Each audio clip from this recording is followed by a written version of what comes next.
Hello viewers, welcome back to ലണ്ട designs. Product information video അല്ല കേട്ടോ. പ്രോഡക്റ്റ് അല്ല നമ്മൾ ഈ ഒരു വീഡിയോയിൽ കൊണ്ടുവന്നേക്കുന്നത്. കുറച്ച് ഇൻഫർമേഷൻസ് പാസ് ചെയ്യാൻ വേണ്ടിയിട്ടാണ് നമ്മൾ ഈ ഒരു ഷോർട്ട് വീഡിയോ ആയിട്ട് ചെയ്യുന്നത്. അതായത് നമ്മുടെ പർച്ചേസിങ് രീതി, നമ്മളുടെ രണ്ട് രീതിയിലുള്ള പർച്ചേസിങ് ആണ് നമുക്ക് വരുന്നത് അല്ല. വെബ്സൈറ്റ് ഓർഡർ ഉണ്ട്, അതല്ലാതെ ഡയറക്റ്റ് വാട്സപ്പ് ത്രൂ ഉള്ള ഓർഡേഴ്സും ഉണ്ട്. അപ്പോൾ ഈ രണ്ട് രീതിയിലും പർച്ചേസ് ചെയ്യേണ്ടത് എങ്ങനെയാണെന്നുള്ളതിനെക്കുറിച്ചും എങ്ങനെ പേ ചെയ്യണം എന്നുള്ളതിനെക്കുറിച്ചൊരു വീഡിയോ ആണ്. കാരണം കുറേ കസ്റ്റമേഴ്സിന് ഇപ്പോഴും മനസ്സിലാകാതെ ഒരുപാട് മിസ്റ്റേക്കുകളൊക്കെ വരുന്നുണ്ട്. അപ്പോൾ അതിനെക്കുറിച്ചൊന്ന് പറയാൻ വേണ്ടിയിട്ട് കുറച്ചൊരു ഡീറ്റെയിൽഡ് ആയിട്ട് തന്നെ പറയണം എന്ന് കരുതി അതുകൊണ്ടാണ് പറയുന്നത് കേട്ടോ. അതായത് നിങ്ങളിപ്പോൾ എന്താ പറയുക, എപ്പോഴും പർച്ചേസ് ചെയ്തുകൊണ്ടിരിക്കുന്ന നമ്മുടെ സ്ഥിരമായിട്ടുള്ള കസ്റ്റമേഴ്സ് ആണെങ്കിൽ പോലും അവർക്കും അങ്ങനെ തന്നെ ഒരു ഇത് വരുന്നുണ്ട് കേട്ടോ, മനസ്സിലാകാതെ പേ ചെയ്യുന്നുണ്ട്. അതായത് നിങ്ങൾ വെബ്സൈറ്റിൽ പർച്ചേസ് ചെയ്യുമ്പോൾ, ഒരു പ്രോഡക്റ്റ് പർച്ചേസ് ചെയ്യുമ്പോൾ അതൊരു പേയ്മെൻറ്റ് ഗേറ്റ് വേ വഴിയാണ്. അതായത് റേസർ പേ എന്ന് പറയുന്ന ഒരു പേയ്മെൻറ്റ് ഗേറ്റ് വേ വഴിയാണ് ആ ഒരു എമൗണ്ട് നമ്മുടെ അക്കൗണ്ടിലേക്ക് എത്തുന്നത്. അതും അന്ന് തന്നെ എത്തണം എന്നില്ല, പിന്നീടായിരിക്കും എത്തുന്നത്. അപ്പോൾ ഡയറക്റ്റ് ഒരിക്കലും നമ്മുടെ അക്കൗണ്ടിലേക്ക് നിങ്ങൾ പേ ചെയ്യുന്ന എമൗണ്ട് വരികയല്ല ചെയ്യുന്നത്. വെബ്സൈറ്റ് ത്രൂ ഉള്ള ഓർഡേഴ്സിൻ്റെ കാര്യമാണ് പറയുന്നത്. അപ്പോൾ നിങ്ങൾ വൺ ടൈം നിങ്ങൾ അതിൽ ഇപ്പോൾ വെബ്സൈറ്റിലുള്ള ഒരു പ്രോഡക്റ്റ് പർച്ചേസ് ചെയ്ത് പേ ചെയ്ത് കഴിഞ്ഞാൽ ആ ഒരു ഡീറ്റെയിൽസ് അവിടെ കിടക്കും. പിന്നീട് നിങ്ങൾ പേ ചെയ്യാനായിട്ട് വരുമ്പോഴും ആ ഒരു ലിങ്കിൽ തന്നെ നിങ്ങൾ പോയി നേരെ ക്ലിക്ക് ചെയ്യുന്നു, നേരെ പേ ചെയ്യുന്നു, ആ ഒരു രീതിയിലേക്കാണ് വരുന്നത്.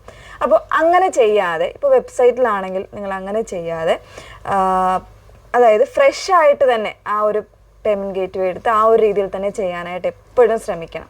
അതാണ്, ആ ഒരു രീതിയിലേക്കാണ് നമ്മളുടെ വെബ്സൈറ്റിൽ പേയ്മെൻറ്റ്സ് വരുന്നത്. അതേസമയം നമ്മുടെ വാട്സപ്പിലുള്ള ഓർഡേഴ്സ് ആണെന്നുണ്ടെങ്കിൽ, വാട്സപ്പിൽ നിങ്ങൾ ചാറ്റ് ചെയ്ത് കാര്യങ്ങളെല്ലാം പറഞ്ഞ് ഡീറ്റെയിൽസൊക്കെ നമ്മളുടെ കയ്യിൽ നിന്ന് വാങ്ങുന്നുണ്ട്. ആ ഡീറ്റെയിൽസ് വാങ്ങുന്ന ഒന്നെങ്കിൽ QR കോഡ്, അല്ലെങ്കിൽ അക്കൗണ്ട് നമ്പർ, അല്ലെങ്കിൽ എന്താ പറയുക GPay നമ്പറോ ഫോൺപേ നമ്പറോ, ഇതൊക്കെയാണ് വാങ്ങുന്നത്. ആ അത്രയും കാര്യങ്ങൾ ഏതെങ്കിലും വാങ്ങിയിട്ടായിരിക്കും നിങ്ങൾ പേ ചെയ്യേണ്ടത്. ചില കസ്റ്റമേഴ്സ് അത് വാങ്ങിക്കാതെ ഡയറക്റ്റ് നമ്മളടുത്ത് എമൗണ്ട് എത്രയാണെന്ന് ചോദിക്കും. ചിലപ്പോൾ നമ്മൾ നമ്പേഴ്സ് ഇട്ട് തരും, അല്ലെങ്കിൽ നിങ്ങൾ ഗൂഗിൾ പേ നമ്പറോ ഫോൺപേ നമ്പറോ അല്ലെങ്കിൽ അക്കൗണ്ട് എന്തെങ്കിലും നമ്മൾ ചോദിക്കുന്നത് നമ്മൾ ഇട്ട് തരും. പക്ഷേ എന്നാൽ പോലും അവർ വിചാരിക്കുന്നത് ഈ എന്താ പറയുക, നിങ്ങൾ നേരത്തെ വെബ്സൈറ്റിൽ ചെയ്ത അതേ അക്കൗണ്ടിൽ നേരെ പോയി ഡയറക്റ്റ് പേ എഗെയിൻ എന്ന് പറയുന്ന ആ ഒരു ലിങ്ക് വഴി ഡയറക്റ്റ് റേസർ പേക്കാണ് നിങ്ങൾ പേ ചെയ്യുന്നത്. ഓക്കെ, അങ്ങനെ ഒരിക്കലും ചെയ്യരുത്. വാട്സപ്പിൽ ബുക്ക് ചെയ്യുന്ന കസ്റ്റമേഴ്സ് തീർച്ചയായിട്ടും നമ്മൾ തരുന്ന നമ്പേഴ്സിലേക്കല്ലാതെ നേരത്തെ നിങ്ങൾ പേ ചെയ്തിട്ടുള്ള നമ്പേഴ്സിലേക്ക് ഒന്നും പേ അഗെയിൻ ലിങ്കുകൾ വഴി പേ ചെയ്യാൻ നിൽക്കരുത്. ആ പേയ്മെൻറ്റ് ഡയറക്റ്റ് നമ്മുടെ അക്കൗണ്ടിലേക്ക് വരില്ല. അത് റേസർ പേ എന്ന് പറയുന്ന പേയ്മെൻറ്റ് ഗേറ്റ് വേയിലേക്ക് മാത്രമായിരിക്കും ആ എമൗണ്ട് പോകുന്നത്.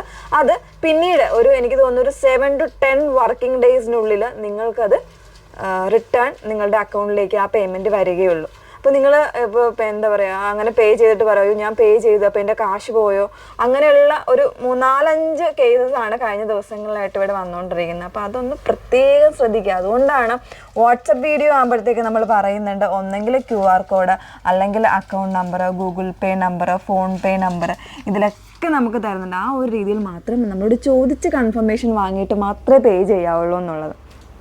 അല്ലെന്നുണ്ടെങ്കിൽ ഇപ്പോഴും എന്ന് വെച്ചാൽ നമ്മൾ ഈ റീസെൻ്റായിട്ട് വരെ നമ്മൾ ഡെയിലി ഇപ്പോൾ 1-2 കേസൊക്കെ അങ്ങനെ വരുന്നുണ്ട്. അതുകൊണ്ടാണ് ഇങ്ങനെ ഒരു വീഡിയോ ചെയ്യുന്നത്. അപ്പോൾ മനസ്സിലാക്കേണ്ട കാര്യം ഇതാണ്, രണ്ട് രീതിയിലാണ് നിങ്ങൾ പേയ്മെൻറ്റ് ചെയ്യുന്നത്. വെബ്സൈറ്റിൽ ഓർഡർ ചെയ്യുന്ന പ്രോഡക്റ്റുകൾക്ക് ഡയറക്റ്റ് ലിങ്ക് ഉണ്ട്, ആ പേയ്മെൻറ്റ് ഡയറക്റ്റ് റേസർ പേയിലേക്കാണ് പോകുന്നത്. വാട്സപ്പിൽ ഓർഡർ ചെയ്യുന്ന പ്രോഡക്റ്റുകൾക്ക് ഡയറക്റ്റ് നമ്മുടെ അക്കൗണ്ടിലേക്കാണ് പേയ്മെൻറ്റ് വരുന്നത്. അപ്പോൾ ഈ ഒരു കാര്യങ്ങളൊക്കെ ഒന്ന് മാക്സിമം നിങ്ങൾ ഓർത്തിരിക്കുക. ആ ഓർത്തിട്ട് മാത്രമേ അത് നോക്കി അത് മനസ്സിലാക്കിയതിന് ശേഷം മാത്രമേ, ഇപ്പോൾ വെബ്സൈറ്റിലാണെങ്കിൽ പോലും വീണ്ടും ഞാൻ പറയുകയാണ്, പുതിയ ലിങ്ക് യൂസ് ചെയ്തിട്ട് മാത്രമേ പേ ചെയ്യാവുള്ളൂ. ആ ഒരു രീതിയിലേക്ക് നിങ്ങൾ മനസ്സിലാക്കി പേ ചെയ്യുക. എന്തെങ്കിലും ഡൗട്ടോ കാര്യങ്ങളോ ഉണ്ടെന്നുണ്ടെങ്കിൽ തീർച്ചയായിട്ടും നിങ്ങൾ നമ്മളുടെ നമ്പറിലേക്ക് 8281333300 എന്ന് പറയുന്ന നമ്പറിലേക്ക് നിങ്ങൾ കോൾ ചെയ്ത് ചോദിക്കുക. എന്തെങ്കിലും പ്രോബ്ലംസ് ഉണ്ടോ, അല്ലെങ്കിൽ ഞാൻ പേ ചെയ്തിട്ട് ഇങ്ങനെ അങ്ങനെ എന്തെങ്കിലും ഉണ്ടെങ്കിൽ അങ്ങനെ നിങ്ങൾ ചോദിച്ച് മനസ്സിലാക്കിയിട്ട് മാത്രമേ പേ ചെയ്യാവുള്ളൂ. മറ്റൊരു ഇമ്പോർട്ടൻറ്റ് കാര്യം എന്ന് പറഞ്ഞാൽ, ഇപ്പോൾ ഈ പറഞ്ഞിട്ട് നമ്മൾ ഫെയിൽഡ് ആയിട്ടുണ്ട് അങ്ങനെ എന്തെങ്കിലും വന്നു കഴിഞ്ഞാൽ വീണ്ടും നമ്മൾ ആ ഒരു രീതിയിലേക്ക് പേ എഗെയിൻ എന്ന് പറയുന്ന ഒരു ഓപ്ഷനിലേക്ക് കയറി പേയ്മെൻറ്റ് ചെയ്യാതിരിക്കുക എന്നുള്ളതാണ്. ഒരിക്കലും അങ്ങനെ ചെയ്യരുത്. വീണ്ടും ആ ഒരു രീതിയിലേക്ക് നേരെ അത് പോകുന്നത്. നിങ്ങളിപ്പോൾ പുതിയൊരു പ്രോഡക്റ്റ് പർച്ചേസ് ചെയ്യുമ്പോഴുള്ള കാര്യമാണ് പറയുന്നത്. ആ ഒരു നേരത്തെ കിടന്ന് നിങ്ങൾ നേരത്തെ യൂസ് ചെയ്ത ആ ഒരു ലിങ്ക് യൂസ് ചെയ്തിട്ട് പേ ചെയ്യരുത്. അപ്പോൾ വീണ്ടും അത് നേരെ ഡയറക്റ്റ് ആ ഒരു റേസർ പേ എന്ന് പറയുന്ന ഗേറ്റ് വേയിലേക്കായിരിക്കും ആ ഒരു പേയ്മെൻറ്റ് പോകുന്നത്. നമുക്ക് ആ ഒരു പേയ്മെൻറ്റ് ഡയറക്റ്റ് വരത്തില്ല. നെറ്റ്വർക്ക് എററിൻ്റെ ഇഷ്യൂസോ, അല്ലെങ്കിൽ ബാങ്കിങ് നെറ്റ്വർക്കിൻ്റെ ഇഷ്യൂസോ, അല്ലെങ്കിൽ മറ്റെന്തെങ്കിലും സാങ്കേതികമായ കാരണങ്ങൾ മൂലമായിരിക്കും ആ ഒരു ഫെയിൽഡ് എന്നൊരു ഇത് കാണിക്കുന്നത്.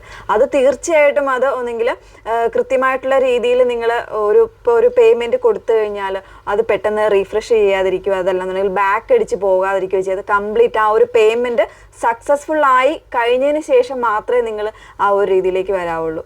മീൻസ് നെക്സ്റ്റ് പ്രൊസീജിയർ ചെയ്യാവുള്ളൂ. അതല്ലാതെ പെട്ടെന്ന് തന്നെ അടുത്ത കാര്യങ്ങളിലേക്ക് പോയി അങ്ങനെ ഒരിക്കലും ചെയ്യരുത്. വളരെ കെയർഫുൾ ആയിട്ട് മാത്രമേ പേയ്മെന്റ് കാര്യങ്ങൾ ചെയ്യാവുള്ളൂ കേട്ടോ. അപ്പം ആ ഒരു കാര്യങ്ങളൊക്കെ ഒന്ന് മനസ്സിലാക്കിയിരിക്കുക കേട്ടോ. അതുപോലെ തന്നെ ഈ പറയുന്ന കാര്യങ്ങളൊന്നും മിസ് ചെയ്യാതിരിക്കുക. നിങ്ങൾ പേയ്മെന്റ് ചെയ്യുമ്പോൾ എപ്പോഴും അലേർട്ടായിട്ട് തന്നെ പേയ്മെന്റ് ചെയ്യാനായിട്ട് കൂടെ ശ്രദ്ധിക്കുക.